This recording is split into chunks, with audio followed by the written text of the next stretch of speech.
The World Bank, African Development Bank, Japan International Cooperation Agency, and French Development Agency are among some of the multilateral donor agencies that have raised $1.57 billion for the transmission company of Nigeria to expand the country's electricity grid to 20,000 megawatts within the next 4 years.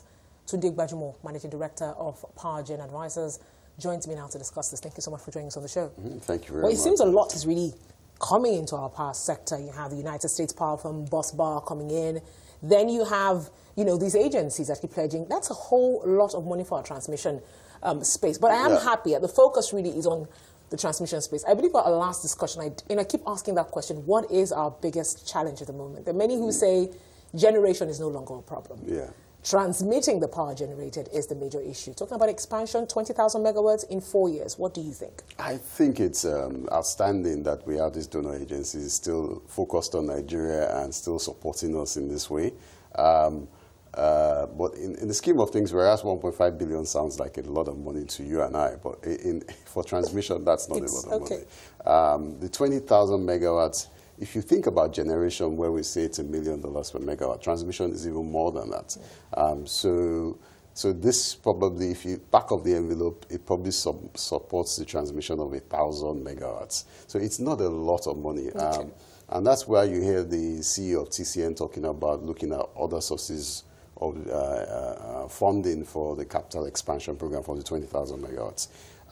It's a great step in the right direction, but what we still need in transmission is we need to figure a way where private capital needs to go into transmission. At the moment, it's completely exclusively in the control of government, and all the capital investment is coming from government.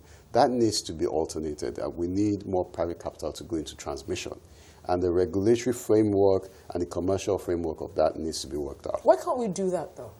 Why is that impossible? Why is it so impossible?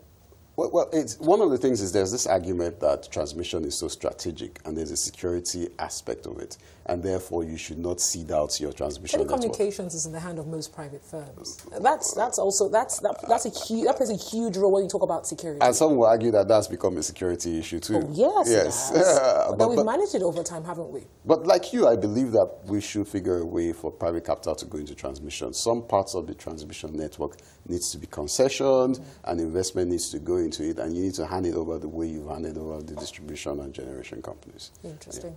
All right, then. So let's talk about how we're going to manage this going forward. The money coming in, are we actually putting that, of course, into infrastructure, to better what we have? Or I want to understand how this is really, the breakdown, how this is really going to play out, or how you expect it to play out, even when they get the additional funds they hope will come into this. I mean, we're using the same grid for God knows how long. Forever. Yes.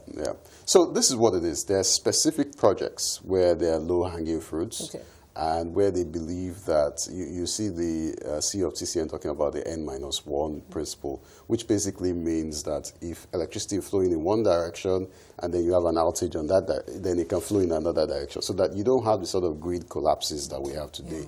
So what we have today in Nigeria, it's one giant line, and when something happens, the entire country goes down. The ultimate goal is to have several loops such that if there's an outage on one line, then the electricity flows in a different direction and you don't have a grid collapse. We will get there. We're several years away from it, and we're several $1 billion away from it. But the good thing about this announcement is that it shows that there's a plan, and the investment required has been identified, and they're looking at different ways of funding it. I think that's a good part of this also. So they see we're never short on plans. There are many who accuse me of always wanting to touch on the past, or touch on past issues, but I understand we need to really reconcile with the past for us to move forward. A lot of money has really gone into Nigeria's power sector. I mean, there is no denying. I'm talking about earth-shattering figures here. And when you talk about the fact that the transmission line remains the same way it has been, I mean, we're talking about the fact that we're still having a grid collapse in 2018. If this remains in the hands of the government, what is the guarantee that the money will be put to good use? Or what's the guarantee that we're going to get a difference this time? Let's just forget about the plan that looks pretty on paper. But then if the private sector does not come in now, I'm not saying that the one capsule that makes everything right, but they do not come in now, how can we ensure we're not going to be telling the same story 5 years after? I think for me, the most important thing is to come up with a framework, commercial framework, that allows private capital to go into transmission. What we're doing now is not going to work. Okay. What we're doing now is appropriation, so we rely on the same things, the macroeconomic environment, oil price and all that, because TCN is funded primarily from appropriation. That's not going to work. It's not going to give us the type of expansion that we need. So we need to come up with a commercial framework where private capital can go in and fund the capital projects in TCN. And that needs to be a focus for this government. Now, talking about the large sums of money that we keep hearing has gone into the sector, the truth be told is it's still not enough. In the scheme of things, it's not a lot of money. $1.5 billion sounds like a lot of money to you and I, but for a generation plan, that probably gives you just over 1,000 megawatts in new generation. And maybe that's just enough to evacuate transmission of equivalent amount. So whereas we talk about $16 billion, $16 billion is 16,000 megawatts of new generation. It's not what we need. We need something in the region of 50,000 or 60,000 megawatts. Nobody has actually come up with the right estimate of what is needed, but it's way far bigger than what we have now. And so the numbers, yes, correct. There's been some mismanagement and so on and so forth, but we shouldn't be spooked by the numbers. We need a lot more money to get our electricity sector right. Well, besides that money that's actually coming, let's talk about what's playing out in Ibadan at the moment and Ibadan Disco. What's going on with NERC there? Well, it's a very interesting thing. You know, we had this new chairman of NERC, and everybody's been waiting to see the sort of chairman that is going to be, and I guess this is his first action to show us who he is. There have been allegations against the board and management of Ibadan Disco of diversion of funding from CBN that was provided basically for them to invest in the network.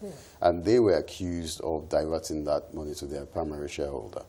And all along, there are two sides to the argument. They've said that they are being owed by government, and therefore they use that money to offset some of their debts.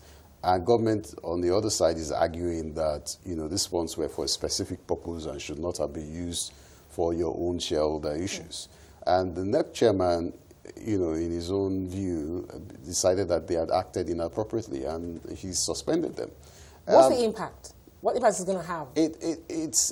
BP's argued that this has far-reaching, you know, implications for the sector because it's more or less as if the government is taking over Ibadan Disco. That's one argument. But next argument is, no, we've just handled people that have behaved improperly. So we've said we've not taken over the asset. We've basically said, you know, this group of people have not behaved appropriately, and therefore we're going to get rid of it. People need to be called to order if they go the other way. Well, thank you so much for your contribution on the show. Tunde Gbajumo there, Director of Powergen Advisers.